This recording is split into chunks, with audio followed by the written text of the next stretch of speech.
I don't know if you guys have ever noticed, but I never talk about fasting in my videos. And that's because I don't fast.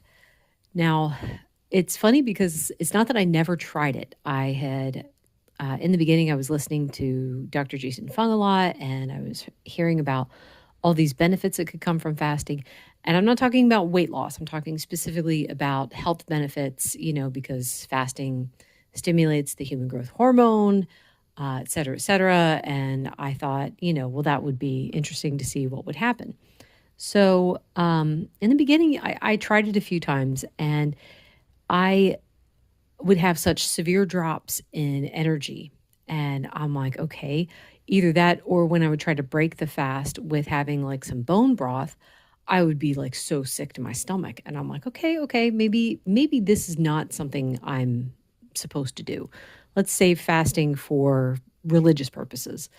Um, Now, I had unintentionally fasted a few times. There had been times where I ate something that I shouldn't have, not exactly that it was off plan, but it was just either ate too much of it or had too much fat in there or something along those lines. And so, like, I wasn't ready to eat before I went to table tennis at night. So I would skip dinner because I'm like, I'll eat when I get home because my stomach's just not ready. But then while I'd be playing, after a couple hours of playing, oh my word, I just felt like I was moving through mud. It was just terrible. And I realized it happened a couple times like that. I realized that I can't do it because of the thalassemia. And it's my blood cells have a hard enough time carrying around the nutrients as it is. So when I start to deprive my body, it's just not getting enough. I was thinking some people might be seeing it as like a drop in energy, is like anyone else out there who has like a drop in energy is like, no, this is a specific one that's related to the thalassemia. It's the way my muscles feel, and it's just very specific, and it's hard to it's hard to describe. But anyway, um, it's funny too because there have been some times where in the last year, I've tried to fast for religious purposes, and several times God has stopped me by giving me the answer before I could even fast. And then when I have fasted, it's been a terrible experience on my body. And I'm like, all right, Lord, maybe we'll just save fasting for some future day when we have no food. So that's how that's going to go. But that's my own experience. I don't want to discourage other people from trying it if they are seeing an actual benefit from it.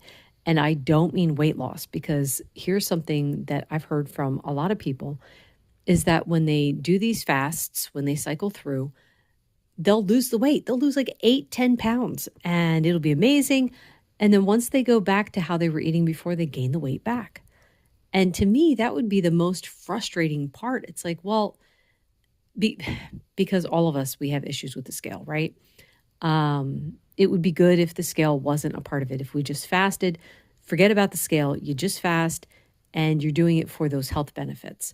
And then you don't even think about the scale until 2 weeks after you're done fasting. So, if that could be a thing, that would be good.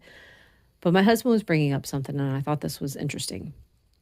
So picture in your mind like seven half full glasses of water, right? That's like what I eat every single day. Now, if I were to fast, I know for myself, my mentality would be I would want to eat more before I went into the fast. And I'd want to eat more coming out of the fast.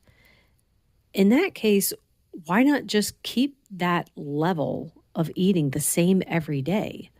I mean, if you're looking to lose more weight, why not just drop the level that you're eating a little bit and see if that makes any kind of difference rather than throwing in these fasting days?